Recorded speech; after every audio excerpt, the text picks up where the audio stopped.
Hello everyone, hope you all are fine. आज की video में हम पढ़ने वाले हैं इंडियन इकोनॉमी के बारे में। इंडियन इकोनॉमी की हमारी ये थर्ड वीडियो है। इंडियन इकोनॉमी क्या होता है इसके बारे में मैंने लास्ट वीडियो में बताया था आपको। वो दोनों वीडियो जो मैं चैनल पे ऑलरेडी अपलोड कर चुका हूँ, अगर आपने वीडियो नहीं देखी है तो आप वीडियो जाके चेक कर सकते हैं। इंडियन इकोनॉमी जो हमारा टॉपिक है वो 12th क्लास में जो हमारे इंडियन इकोनॉमिक्स की बुक है उसमें चैप्टर नंबर 2 है, ठीक है, जिसमें हमें बताया जाता है कि इंडियन की इकोनॉमी की क्या कंडीशन थी 1950 टू 1990 के बारे में बताया जाता है in relation to agriculture, in relation to industry और फॉरेन ट्रेड। ठीक है, इंडियन इकोनॉमी क्या है, इसकी कंडीशन क्या थी, एग्रीकल्चर की कंडीशन थी, वो मैंने आपको एपिसोड 1 में बताया था, फर्स्ट वीडियो जो मैंने अपलोड की थी। सेकेंड वीडियो में मैंने आपको एग्रीकल्चर के बारे में बताया, उसके जो भी एग्रीकल्चर की कंडीशन थी, जो भी हमारी पॉलिसी इंप्लीमेंट हुई एग्रीकल्चर की ग्रोथ के लिए, वो बताया था। थर्ड वीडियो में जैसा कि मैंने आपको कहा था कि हम इंडस्ट्री के बारे में पढ़ने वाले हैं, तो वही आज की वीडियो में हम कवर करेंगे। सबसे पहले बात आती है कि इंडस्ट्री होता क्या है। इंडस्ट्री यानी कि एक ऐसा यूनिट, एक ऐसा एसोसिएशन जहां पर प्रोडक्शन हो रहा है, जहां पर गुड्स का प्रोडक्शन हो रहा है, मतलब रॉ मटेरियल को कन्वर्ट करके हम फिनिश गुड्स बना रहे हैं। ठीक है, हम उस जगह को इंडस्ट्री कहते हैं। इंडस्ट्रियल सेक्टर भी मतलब नो डाउट हमारे इंडिया का बहुत बेकार था at the time of independent या इंडिपेंडेंट के बाद। ठीक है, हमारा इंडिया कृषि प्रधान देश था, एग्रीकल्चर बेस्ड कंट्री था। मोस्टली पॉपुलेशन किस पे डिपेंडेंट थी, एग्रीकल्चर पे। ठीक है, तो जब हमारे इंडिया को ब्रिटिश से फ्रीडम मिला है ना, अंग्रेजों से जब आजादी मिली, तो हमारा इंडिया इतना स्टेबल नहीं था कि अपनी जरूरतें खुद पूरी कर सके। ठीक है, खाने पीने के मामले में भी हमारी प्रोडक्टिविटी बहुत लो थी। एग्रीकल्चर में हमें चीजें जो हम प्रोड्यूस करते थे या जो भी हम खेती करते थे वो उतनी बेहतर तरीके से नहीं हो पाती थी जितनी होनी चाहिए। ठीक है, क्योंकि बहुत सारे हमारे पास ड्रॉबैक्स थे एग्रीकल्चर में, तो उससे उभरे तो फिर इंडस्ट्री में आ गए। इंडस्ट्री हमारे यानी कि एक ऐसा यूनिट जो एग्रीकल्चर के कंपेयर में जल्दी तेजी से विकास करता है हमारी कंट्री का। ठीक है, किसी भी कंट्री को अगर डेवलप होना है तो उसे अपने इंडस्ट्रियल सेक्टर पे फोकस करना पड़ेगा। एग्रीकल्चर से हम अपनी जिंदगी तो जीते हैं, लिविंग तो अर्न करते हैं, बट अगर हम डेवलपमेंट की बात करें तो एग्रीकल्चर में उतनी तेजी से रफ्तार में डेवलपमेंट नहीं होती जितनी हम इंडस्ट्री में कर लेते हैं। या इंडस्ट्री में अगर हम डेवलपमेंट करेंगे तो हमारी कंट्री बहुत तेजी से डेवलप होगी। ठीक है, तो इसीलिए at the time of independent या इंडिपेंडेंट के बाद इंडिया में इंडस्ट्री का डेवलपमेंट जरूरी था। ठीक है, जो कि 5 ईयर प्लान में भी हमें देखने को मिला कि जब इंडिया में 5 ईयर प्लान का इम्प्लीमेंटेशन हुआ तो ग्रोथ जब हमने बात की तो वहां पर इंडस्ट्री की बात आई कि हमें नई नई इंडस्ट्री को ओपन करना है, नई इंडस्ट्री को खोलना है, जिससे कि हम देश में जीडीपी बढ़ा सके, देश की इकोनॉमी सुधार सके। ठीक है, हम प्रोडक्शन कर सके, वो चीजें जो हम बाहर से मंगाते हैं वो इंडिया में उसका सब्स्टिट्यूट तैयार करें, और भी बहुत सारी चीजें थी, है ना, एम्प्लॉयमेंट क्रिएट कर सके, लोगों का लिविंग स्टैंडर्ड सुधार सके। तो बहुत सारे ऐसे रीजन के लिए हमें इंडस्ट्री पे ध्यान देना जरूरी था। तो यहाँ पर मैंने पॉइंट लिखा हुआ है इंडस्ट्री डेवलपमेंट का। क्या मतलब होता है इंडस्ट्री डेवलपमेंट का? इंडस्ट्री डेवलपमेंट यहाँ मैंने लिखा हुआ है कि 5 year plan stress a lot on industry development, है ना, कि जो हमारा इंडिया में 5 ईयर प्लान जब इम्प्लीमेंट हुआ था तो उसमें सबसे ज्यादा हमने फोकस किस पे किया था, इंडस्ट्री के डेवलपमेंट के लिए। क्यों किया था? क्योंकि जैसा कि मैंने अभी आपको बताया कि एग्रीकल्चर से हम लिविंग अर्न कर सकते हैं, बट डेवलपमेंट की बात करें तो उतना अच्छा नहीं हो पाएगा as compare to industry. Industry open करके इंडस्ट्रियल सेक्टर में फोकस करके जो हमारा डेवलपमेंट होगा वो ज्यादा सस्टेन रहेगा एज कंपेयर टू एग्रीकल्चर। तो ऐसा नहीं है कि एग्रीकल्चर नहीं करेंगे, इंडस्ट्री पे ध्यान देंगे, एग्रीकल्चर भी करेंगे, बट इंडस्ट्री पे भी ज्यादा ध्यान देना है। ठीक है, तो इंडस्ट्री डेवलपमेंट हो गया। अब यहाँ पर बात करते हैं कि इंडस्ट्री के डेवलपमेंट के लिए पब्लिक सेक्टर का क्या रोल था, है ना। उस टाइम पे प्राइवेटाइजेशन नहीं था हमारे इंडिया में, प्राइवेटाइजेशन 1990 में आया, जब हमारी ये इंडियन इकोनॉमी की ये जो पॉलिसी 1950 टू 1990 थी ये खत्म हो गई, तब हमारे यहाँ इंडिया में एलपीजी पॉलिसी आया जिसके थ्रू प्राइवेटाइजेशन हुआ। मतलब जो इंडस्ट्रियल सेक्टर है उसमें प्राइवेट कंपनियां भी आई। इससे पहले क्या था, 1950 टू 1990 के दौर में क्या था कि प्राइवेट कंपनियों का रोल बहुत कम था इंडस्ट्रियल सेक्टर में। सारे सेक्टर गवर्नमेंट ने अपने अंडर कर रखे थे, गवर्नमेंट सोशल वेलफेयर के लिए काम करना था। और एक रीजन ये भी था कि प्राइवेट सेक्टर जो है वो प्रॉफिट मैक्सिमाइजेशन के लिए काम करती है, और हमारे इंडिया में प्रॉफिट मैक्सिमाइजेशन करने के लिए सिंपल सी बात है कि आपको रेट ज्यादा रखना पड़ेगा, प्रोडक्ट का हाई फाई रेट रखना पड़ेगा, और लोगों की कंडीशन ऐसी नहीं थी कि वो हाई फाई पे कर पाए। ठीक है, पुअर कंट्री थी, हालत बहुत हमारी हालत जो बैकवर्ड कंट्री कह सकते हैं, पुअर कंट्री कह सकते हैं, लोगों के पास जिंदगी जीने के लिए पैसे नहीं थे, तो प्राइवेटाइजेशन को या जो प्राइवेट इंडस्ट्री है उनका प्रॉफिट मैक्सिमाइजेशन करना बहुत मुश्किल था। तो इसीलिए गवर्नमेंट ने, है ना, उस टाइम पे जो गवर्नमेंट डिसाइड हुई थी, उन्होंने अपने अंडर में मोस्टली चीजों को रखा, मोस्टली इंडस्ट्री को अपने अंडर में रखा। उसके तीन रीजन है, यहाँ पर तीनों रीजन मेंशन कर रखे हैं मैंने। पहला रीजन ये है कि shortage of capital with private sector. Private sector यानी कि प्राइवेट इंडस्ट्री या प्राइवेट एंटरप्रेन्योर जो कंपनी खोलना चाहते हैं, उनके पास पैसे की कमी थी, पैसे की कमी, है ना, shortage of capital with private sector. ठीक है, तो पैसे की कमी, ये पहला हो गया। सेकंड जो हमारा पॉइंट है, lack of incentive for private sector. देखो सिंपल सा रीजन है कि जब प्राइवेट ओनरशिप के साथ काम होता है, जिसकी ओनरशिप प्राइवेट इंडिविजुअल के हाथ में है या नंबर ऑफ पर्सन के हाथ में है, ग्रुप के हाथ में है, प्राइवेट लोग या प्राइवेट इंडस्ट्री कभी भी सोशल वेलफेयर के लिए काम नहीं करती, या अगर करेगी तो उसका खुद का डेवलपमेंट हो चुका है तब वो करेगी। ठीक है, तो at the time of independent या उसके बाद जब हमारी ये पॉलिसी चल रही थी, तो उस टाइम पे कोई भी इंडस्ट्री ऐसी नहीं थी जिसका खुद का डेवलपमेंट हो चुका हो, या प्राइवेट सेक्टर में कोई भी इंडस्ट्री ऐसी नहीं थी जो प्रॉफिट के लिए काम ना करे। ठीक है, अब प्रॉफिट के लिए काम करने के लिए प्रॉफिट होना चाहिए, लोगों के पास इनकम होनी चाहिए इतनी कि वो हमें मनचाहा रेट दे सके, तो इसीलिए इंसेंटिव की कमी थी। प्राइवेट सेक्टर को मोटिवेशन फैक्टर जो उनका होता है मैक्सिमाइजेशन प्रॉफिट, वही नहीं हो पाएगा, तो फिर क्यों वो इंडस्ट्रियल सेक्टर में आएंगे। थर्ड था हमारा ऑब्जेक्टिव ऑफ सोशल वेलफेयर, है ना, समाज को सुधारने के लिए काम करना है, समाज के डेवलपमेंट के लिए, सोसाइटी के डेवलपमेंट के लिए। पुअर कंट्री से हमें डेवलपिंग कंट्री बनानी है, इंडिया को डेवलपिंग सेक्टर में आगे बढ़ाना है, मतलब उसको डेवलप करना है। प्राइवेटाइजेशन को अगर लेके आएंगे, प्राइवेट सेक्टर के हाथ में ओनरशिप दे देंगे, तो फिर वो अपना मैक्सिमाइजेशन देखेंगे, लोगों का मैक्सिमाइजेशन नहीं देखेंगे कि लोगों का वेलफेयर हो रहा है या नहीं हो रहा, अपना फायदा देखेंगे। तो अपना फायदा कोई ना देखे, इसलिए गवर्नमेंट ने कहा कि हम मोस्टली सेक्टर में हम ही रहेंगे।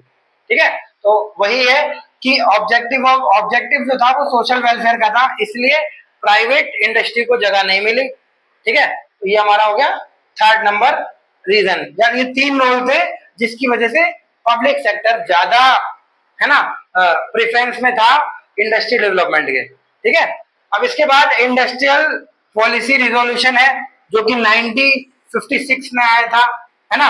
इंडस्ट्री पॉलिसी रिजोल्यूशन क्या है कि एक ऐसा रिजोल्यूशन है, एक ऐसी क्रांति है जिसमें हमने पॉलिसी बनाई थी, इंडस्ट्रीज को लेके पार्टिसिपेशन किया था, मतलब क्लासिफिकेशन किया था, अलग अलग बांटा था हमने, है ना। क्या हुआ, जब हमारे इंडिया में इंडस्ट्रियल पॉलिसी रिजोल्यूशन आया, तो उसने क्या किया, इंडस्ट्री को अलग अलग कैटेगरी में बांट दिया, शेड्यूल वाइज बांट दिया। शेड्यूल ए, है ना, जैसे यहाँ लिखा हुआ है क्लासिफिकेशन ऑफ इंडस्ट्री, शेड्यूल ए में बांट दिया, शेड्यूल बी में बांट दिया, शेड्यूल सी में बांट दिया। ठीक है, अलग अलग कैटेगरी में अलग अलग तरीके की इंडस्ट्रियों को रख दिया गया, और कुछ की ऑनरशिप सिर्फ और सिर्फ प्राइवेट सेक्टर के हाथ में, और कुछ की ऑनरशिप सिर्फ और सिर्फ पब्लिक सेक्टर के हाथ में, और कुछ की ऑनरशिप दोनों के हाथ में। ठीक है, तो इस तरीके से हमारा डाइवर्सिफिकेशन हो गया इंडस्ट्री को लेके, जिससे कि लोगों को प्रॉब्लम ना हो, लोग इजीली डेवलप हो सके, और कंपनियां भी इजीली डेवलप हो सके, आपस में एक दूसरे में कॉन्फ्लिक्शन ना हो, है ना, सोशल का वेलफेयर हो सके, एम्प्लॉयमेंट क्रिएट हो सके। तो इन सारी चीजों के लिए हमने क्या किया, इंडस्ट्रियल पॉलिसी रिजोल्यूशन को लेके आए, जिसमें हमने क्या किया, क्लासिफिकेशन किया इंडस्ट्री का, तीन बेस पे किया था। पहला था शेड्यूल ए, दूसरा शेड्यूल बी, और तीसरा शेड्यूल सी। शेड्यूल ए में 17 इंडस्ट्री थी, जिसका सोलली अथॉरिटी किसके पास थी, पब्लिक सेक्टर के पास थी या गवर्नमेंट सेक्टर के पास थी। ठीक है, इसमें कुछ हमारे ऐसे वेपन्स वगैरह थे, कुछ ऑटो, है ना, जो मतलब ऐसे कुछ सेक्टर थे जिसमें सिर्फ और सिर्फ गवर्नमेंट का पार्टिसिपेशन था, प्राइवेट का कुछ नहीं था रोल। ठीक है, तो 70 इंडस्ट्री हमारी ऐसी थी जिसमें गवर्नमेंट का पार्टिसिपेशन था। उसके बाद 12 हमारी ऐसी इंडस्ट्री आ गई जिसमें गवर्नमेंट रेगुलेट करेगी, प्राइवेट चाहे तो आ सकती है, बट उसको रेगुलेट कौन करेगा, गवर्नमेंट करेगा। गवर्नमेंट हमेशा इंस्पेक्शन करती रहेगी कि प्राइवेट इंडस्ट्री सही तरीके से काम कर रही है या नहीं। वो 12 इंडस्ट्री थी। ठीक है, और बची हुई जितनी भी इंडस्ट्री रह गई वो शेड्यूल सी में आ गई थी, जिसमें कोई लिमिट नहीं थी। गवर्नमेंट आना चाहे गवर्नमेंट आ सकती है, प्राइवेट आना चाहे प्राइवेट आ सकती है, बट ऐसी कोई रिस्ट्रिक्शन नहीं है कि प्राइवेट ने मना किया है या गवर्नमेंट ने मना किया है या सिर्फ प्राइवेट के लिए या सिर्फ गवर्नमेंट के लिए। तो क्लासिफिकेशन की जब हम बात करते हैं तो 3 बेस पे देखने को मिलता है। शेड्यूल ए जिसमें 70 इंडस्ट्री मिलती है हमें, ऐसी इंडस्ट्री जिसपे सोलली जिसपे एक अधिकार गवर्नमेंट का है, प्राइवेट को रिस्ट्रिक्शन है, बिल्कुल आना ही नहीं है, ठीक है। और सेकंड है शेड्यूल बी वाली जिसमें 12 इंडस्ट्री है, जिसमें प्राइवेट चाहे तो आ सकती है बट रेगुलेट उसको गवर्नमेंट करेगी। तो गवर्नमेंट चेकिंग करती रहेगी, इंस्पेक्शन करती रहेगी कि काम सही तरीके से हो रहा है या नहीं हो रहा। उसके बाद शेड्यूल सी में कुछ इंडस्ट्री थी जिसका कोई मतलब कोई सेक्टर एक स्पेसिफिक नहीं था, जिसमें प्राइवेट भी आ सकती है गवर्नमेंट भी आ सकती है, जो शेड्यूल ए में और शेड्यूल बी में कवर नहीं है। बाकी जितनी भी इंडस्ट्री बची वो शेड्यूल सी में आ गई, ठीक है। तो ये हमारा हो गया। अब इसके बाद इंडस्ट्रियल लाइसेंस का कॉन्सेप्ट है ना। इंडस्ट्रियल लाइसेंस का कॉन्सेप्ट क्या है कि एक रिटर्न परमिशन होती है जो कि गवर्नमेंट से हमें लेनी होती है किसी भी बिजनेस को शुरू करने से पहले, ठीक है। ये उस टाइम पे ज्यादा था जब हमारा इंडिया इंडिपेंडेंट हुआ था 1950s में, जब रिजोल्यूशन आए थे, जब नई चीजें बदल रही थी, सरकार आई थी, नया नया कॉन्स्टिट्यूशन बना था, नया नया 5 ईयर प्लान बना था। उस टाइम पे क्या था कि हमारे इंडिया की हालत ऐसी नहीं थी कि यहाँ पर हर तरीके से कुछ भी कर सके, है ना। तो उस टाइम पे गवर्नमेंट ने क्या किया था, मोस्टली चीजों को अपने कंट्रोल में रखा था, प्राइवेट सेक्टर को बहुत कम पार्टिसिपेशन दिया था इंडस्ट्रीज में। उसके लिए जरूरी था लाइसेंस को रखना कि ऐसे ही किसी का भी मन करे वो इंडस्ट्री खोल ले, ऐसा नहीं हो। इसके लिए हमने लाइसेंस रख दिया था कि लाइसेंस में क्या था कि भाई जिसको गवर्नमेंट परमिशन देगी इंडस्ट्री वही खोल सकता है। लाइसेंस हमारा न्यू बिगनिंग के लिए था, न्यू इंडस्ट्री के लिए था, या हम पुराने की इंडस्ट्री को है ना बढ़ाना चाहते हैं, एक्सपेंड करना चाहते हैं तो उसके लिए भी लाइसेंस की जरूरत थी, या हम प्रोडक्ट वेरिएशन रखना चाहते हैं कि भाई हमारा एक पहले ये प्रोडक्ट बेचते थे अब हम एक और प्रोडक्ट में बेचेंगे या एक और प्रोडक्ट में डील करेंगे, तो उसके लिए भी गवर्नमेंट ने परमिशन रखी थी कि पहले हमसे पूछिए। ये सारी परमिशन 1990 में आके 91 में आके जब हमारा एलपीली पॉलिसी आया तब इन परमिशन को क्या कर दिया गया, थोड़ा बहुत लूज कर लिया गया और इंडस्ट्रीज में लाइसेंस का जो कॉन्सेप्ट था वो खत्म कर दिया गया कुछ इंडस्ट्रीज को छोड़कर, ठीक है। आज के टाइम में हम जब इंडस्ट्रीज की बात करते हैं या कुछ कंपनी की बात करते हैं, दुकान की बात करते हैं, तो वहां पर लाइसेंस बहुत लिबर कर दिया गया है। कई जगह पर हमें लाइसेंस लेने की जरूरत नहीं है, ठीक है, बट ऐसा पहले नहीं था, ठीक है। तो हम पहले की बात कर रहे हैं, इंडस्ट्रियल लाइसेंस पहले कंपलसरी था, छोटे से छोटे बिजनेस के लिए भी हमें लाइसेंस की रिक्वायरमेंट थी, गवर्नमेंट से परमिशन की रिक्वायरमेंट थी, ठीक है। उसके बाद एक कॉन्सेप्ट है हमारा स्मॉल स्केल इंडस्ट्री का। इसको स्मॉल स्केल इसलिए कहते हैं क्योंकि इसमें इन्वेस्टमेंट जो है वो छोटे लेवल पे होता है, ठीक है। उस टाइम पे ये इन्वेस्टमेंट लगभग 5 लाख के अप्रोक्स था कि वो कंपनी या वो बिजनेस यूनिट जिसमें 5 लाख रुपए की इन्वेस्टमेंट है मशीन्स में, एसेट्स में, उसे हम स्मॉल स्केल इंडस्ट्री की कैटेगरी में रखते हैं। और ये धीरे धीरे बढ़ते बढ़ते ये इन्वेस्टमेंट आज के टाइम पे कितने का है, 1 करोड़ का है। कि ऐसे बिजनेस यूनिट जिसका इन्वेस्टमेंट 1 करोड़ से कम है हम उसे स्मॉल स्केल इंडस्ट्री मानते हैं, ठीक है। ये स्मॉल स्केल इंडस्ट्री मोस्टली हमें रूरल एरिया में देखने को मिलती है, ठीक है। रूरल एरिया मतलब ग्रामीण क्षेत्र, है ना। उस टाइम पे इंडिया में क्या था, ऐसी इंडस्ट्रियों की भी रिक्वायरमेंट थी जो एम्प्लॉयमेंट क्रिएट करें, जो लोगों को कम से कम रोजगार दें, ठीक है, जो लोगों को रोजगार दें, थोड़ा बहुत प्रोडक्शन करें, हालात को सुधारे, हमारी जो कंडीशन है उसको कहीं ना कहीं क्या करना है, सुधारना है। तो इसके लिए था।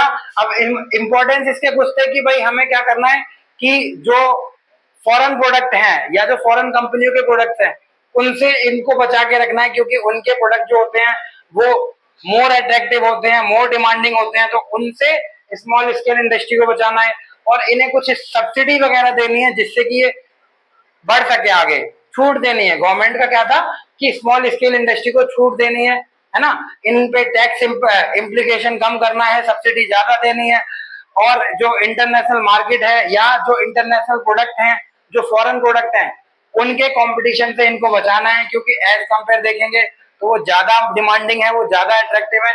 तो स्मॉल स्केल इंडस्ट्री का ये था कॉन्सेप्ट जो कि हमें देखने को मिला 1950 टू 1990 में, ठीक है। उसके बाद आते हैं फॉरेन ट्रेड पे। फॉरेन ट्रेड क्या है? यानी कि हमारा विदेशी व्यापार। India at the time of independent foreign trade पे भी डिपेंड हो चुका था, है ना। फॉरेनर क्या करते थे, हमारे यहाँ से रॉ मटेरियल ले जाते थे अपनी कंट्री में, वहां उसको कन्वर्ट करके फिनिश गुड्स बनाते थे और वो फिर हमारे इंडियन मार्केट में ही बेचते थे आके महंगे रेट में, और सारा फायदा, सारा प्रॉफिट वो अपनी कंट्री के लिए कंट्रीब्यूट करते थे, अपनी कंट्री में बेच देते थे। तो फॉरेन ट्रेड पे भी हम डिपेंडेंसी हमारी बहुत थी, हम फॉरेन प्रोडक्ट को यूज कर रहे थे, हम उनके, है ना, कहीं ना कहीं हैबिचुअल हो चुके थे। तो उन चीजों को हटाने के लिए जब हमारा इंडिया इंडिपेंडेंट हो चुका है तो हमने क्या किया, फॉरेन ट्रेड जितनी भी थी उसको कंट्रोल किया।